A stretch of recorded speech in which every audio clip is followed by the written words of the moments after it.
റിക്വസ്റ്റോ? എന്താ അത്? നിന്റെ ഈ സാർവളി ഒന്ന് നിർത്തുവോ? വല്ലാതെ ബോറായി തോന്നുന്നു. പിന്നെന്താ വിളിക്കുക? രവിയുടെ അനിയത്തിമാരൊക്കെ എന്നെ ഏട്ടാന്നാ വിളിക്കുക. നീ എന്നെ ഏട്ടാന്ന് വിളിക്കണ്ട, ദേവേട്ടാന്ന് വിളിച്ചോ. പക്ഷേ ഞാനങ്ങനെ വിളിച്ച് ശീലായിപ്പോയില്ലേ, ഇനി മാറ്റാൻ ബുദ്ധിമുട്ടായിരിക്കും. ശീലങ്ങളൊക്കെ നമ്മളുണ്ടാക്കുന്നതല്ലേ. പിന്നെ കുറച്ച് ദിവസമല്ലേ ആയിട്ടുള്ളൂ നീ അങ്ങനെ വിളിക്കാൻ തുടങ്ങിയിട്ട്. പക്ഷേ ഞാൻ സാറിനെ കണ്ടത് മുതൽ അങ്ങനെയല്ലേ വിളിക്കുന്നത്. നീ ഇപ്പം മുതലാണ് എന്നെ കാണാൻ തുടങ്ങിയതെന്ന് വിചാരിക്ക്. എന്നിട്ട് അങ്ങനെ വിളിച്ചോ. അറിയാതെ വന്നു പോവുകയാണെങ്കിൽ ഞാൻ തിരുത്തിത്തരാം. എന്താ, ഓക്കെ ആണോ? ശ്രമിക്കാം.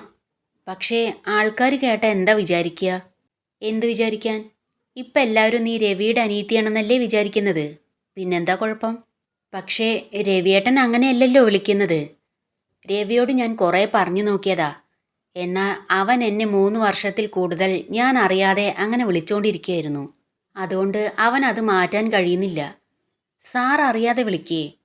പിന്നെ സാറെന്ന് വിളിച്ചു. പെട്ടെന്ന് അങ്ങനെ വരുന്നുള്ളൂ. പെട്ടെന്ന് വേണ്ട, പതുക്കെ മതി. വിളിക്ക്, കേൾക്കട്ടെ. അവൾക്ക് വല്ലാതെ നാണം തോന്നി. അവൾ നാണത്തോടെ തല താഴ്ത്തി.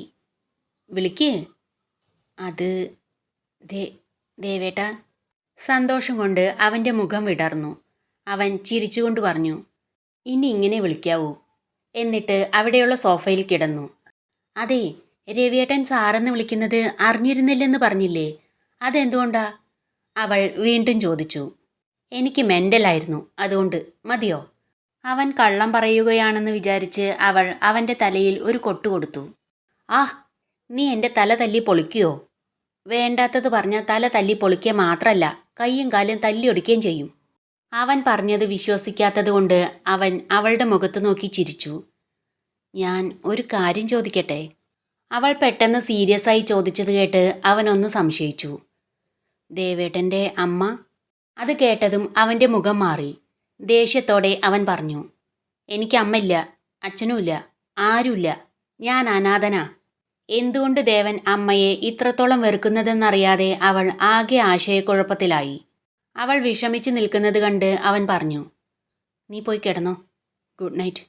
അവൾ ചിരിക്കാൻ ശ്രമിച്ചുകൊണ്ട് പറഞ്ഞു, ഗുഡ് നൈറ്റ്. അവൾ അവിടുന്ന് പോയതും അവൻ്റെ ഉള്ളം വിങ്ങി. സങ്കടം ഉള്ളിൽ തന്നെ പിടിച്ചു നിർത്തി ഒന്ന് ദീർഘനിശ്വാസം വിട്ടു. കണ്ണുകൾ അടച്ചു കിടന്നു. അവൻ്റെ ഉള്ളിൽ ഗൗരിയെക്കുറിച്ചുള്ള ചിന്തകൾ നിറഞ്ഞു. പൂജാമുറിയിൽ നിന്ന് ദീപവുമായി പുറത്തു വരുന്ന ഗൗരി. ഉള്ളിൽ കടുത്ത അമർഷം ബാക്കി നിൽക്കുമ്പോഴും ശുദ്ധവായു നൽകാൻ പ്ലാന്റുമായി റൂമിലേക്ക് കയറി വന്ന ഗൗരിയുടെ മുഖം. പേടിച്ച് നിലവിളിച്ച് ആ രാത്രി അവൾക്കായി കൂട്ടിരുന്ന ആ നിമിഷം. അവൻ പുഞ്ചിരിയോടെ കണ്ണു തുറന്നു. അവൻ്റെ ഓർമ്മകളിലേക്ക് ആ ദിവസങ്ങൾ കടന്നു വന്നു. ഭയന്ന് വിറച്ചു നിൽക്കുന്ന ഗൗരിയുടെ കഴുത്തിൽ പകയോടെ താലി കെട്ടാൻ തുനിഞ്ഞ ആ നിമിഷം. മഹേന്ദ്രത്തിൽ കൊണ്ടുവന്നതിന് ശേഷം സ്റ്റോർ റൂമിലേക്ക് തള്ളിവിട്ട് അവൾ ചെന്ന് വീഴുന്നത്. ദേഷ്യത്തോടെ അവൾ എഗ്രിമെൻ്റ് സൈൻ ചെയ്ത പേപ്പറുകൾ മുഖത്തേക്ക് വലിച്ചെറിഞ്ഞപ്പോൾ കൊടുത്ത അടി. തളർന്നു കിടന്ന ഗൗരിയെ രവി താങ്ങിക്കൊണ്ടുവരുന്ന ആ കാഴ്ച, അതെല്ലാം അവൻ്റെ ഹൃദയത്തെ വല്ലാതെ വേദനിപ്പിച്ചു. അവൻ പതിയെ സോഫയിൽ നിന്നെഴുന്നേറ്റു. ചാരിവെച്ച മുറിയുടെ വാതിൽ തുറന്ന് അകത്തേക്ക് നോക്കി. അവൾ ശാന്തമായ നിദ്രയിലാണ്. പതിയെ ശബ്ദമുണ്ടാക്കാതെ അവൻ മുറിക്കകത്ത് കയറി അവൾ കിടക്കുന്ന കട്ടിലിനരികിലായി താഴെയിരുന്ന് പതിഞ്ഞ സ്വരത്തിൽ പറഞ്ഞു, സോറി ഗൗരി, നിന്നെ ഞാൻ ഒരുപാട് വേദനിപ്പിച്ചു. I am really sorry. നിന്നെ എനിക്ക് ഒരുപാട് ഇഷ്ടാ. നിന്നെ വിട്ടുകൊടുക്കാൻ എടുത്ത തീരുമാനം എൻ്റെ ശരീരത്തിൽ നിന്ന് ജീവൻ പറഞ്ഞു പോകുന്ന വേദനയോടെയാ. എങ്കിലും ഞാൻ ആ വാക്ക് പാലിക്കും. എവിടെയായിരുന്നാലും നീ സന്തോഷത്തോടെ ജീവിക്കണം. അവൻ അവളുടെ മുഖത്തു നോക്കി കുറച്ചുനേരം ഇരുന്നു. എന്നിട്ട് അവിടുന്ന് എഴുന്നേറ്റ് പുതപ്പെടുത്ത് ശരിക്കു പുതപ്പിച്ചു കൊടുത്തു. അതിനുശേഷം അവിടുന്ന് പോന്ന് വാതിൽ പഴയതുപോലെ ചാരി വെച്ച് വീണ്ടും സോഫയിൽ വന്ന് കിടന്നു. അവളുടെ കണ്ണുകളിൽ നിന്ന് കണ്ണുനീർ ഒഴുകി. അവൾ കണ്ണു തുറന്ന് വാതിലിന് നേരെ നോക്കി. മനസ്സ് വിങ്ങിപ്പൊട്ടി തലയിണയിലേക്ക് മുഖം പൂഴ്ത്തി അവൾ പൊട്ടിക്കരഞ്ഞു. രാവിലെ നേരത്തെ ഉണർന്ന് രാമേട്ടൻ പുറത്തു വന്ന് നോക്കി. കാർ ഇവിടെ കിടക്കുന്നുണ്ടല്ലോ.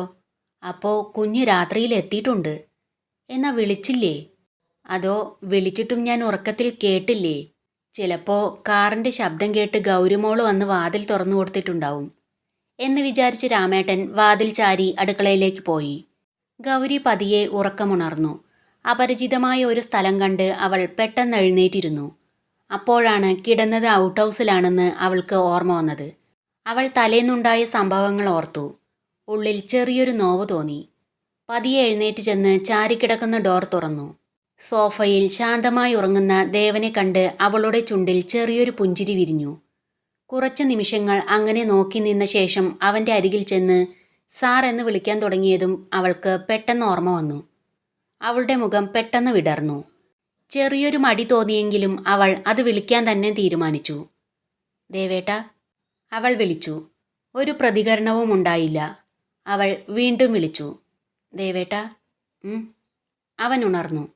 പുഞ്ചിരിച്ചുകൊണ്ട് അവൻ പറഞ്ഞു, ഗുഡ് മോർണിംഗ്. Good morning. വീട്ടിൽ പോണ്ടേ?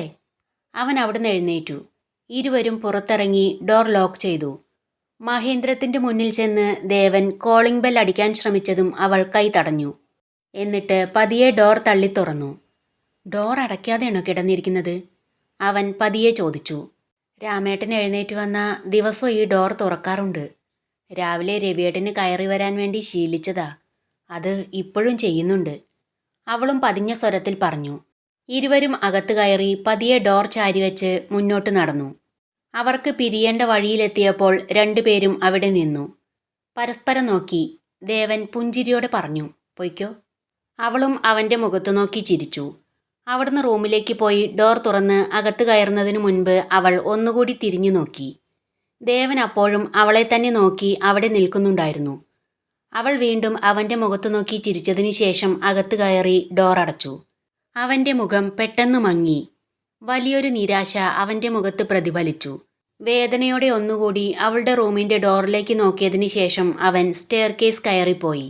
ഗൗരി റൂമിൽ കയറി ഡോർ ലോക്ക് ചെയ്തതിന് ശേഷം പതിയെ ബെഡിൽ ചെന്നിരുന്നു. തൻ്റെ വെളിപ്പെടുത്തലിന് ശേഷം ദേവൻ കടലിൻ്റെ ആഴങ്ങളിലേക്ക് ഇറങ്ങിപ്പോകാൻ ശ്രമിച്ചതും അവനെ നഷ്ടപ്പെടുമെന്ന ഭയത്താൽ അലറി വിളിച്ചതും അവൾ ഓർത്തു. മനസ്സ് വിങ്ങിപ്പൊട്ടി കണ്ണുനീർ ഒഴുകി.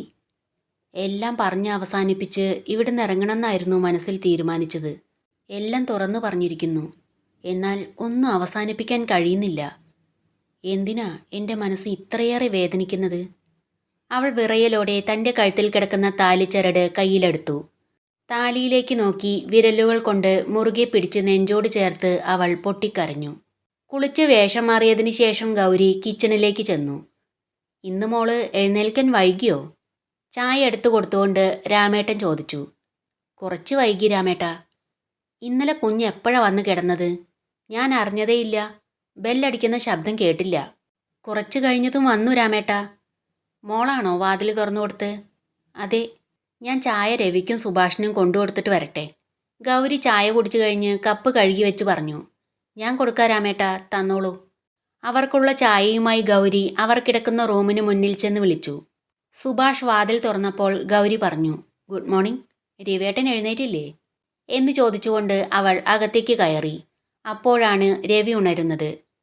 Good morning Gauri. ഇന്നെന്താ നീ ചായ കൊണ്ടുവന്നത്? രാമേട്ടൻ കൊണ്ടുവരാൻ തുടങ്ങിയതാ. ഞാൻ കൊണ്ടുവരാമെന്ന് പറഞ്ഞു.